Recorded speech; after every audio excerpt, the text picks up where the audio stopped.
জলপাইগুড়ি রবীন্দ্র ভবন মঞ্চে অনুষ্ঠিত হতে চলেছে দ্বিতীয় বর্ষ জলপাইগুড়ি মাইম ও সংস্কৃতি উৎসব।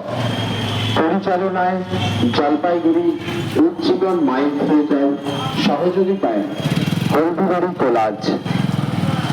উক্ত সংস্কৃতি উৎসবে থাকছে সুদূর বাংলাদেশ থেকে আগত শিল্পীদের এবং আসাম, কলকাতা, হলদিবাড়ি ও জলপাইগুড়ি শিল্পীদের মূকাভিনয়, নাটক, নৃত্য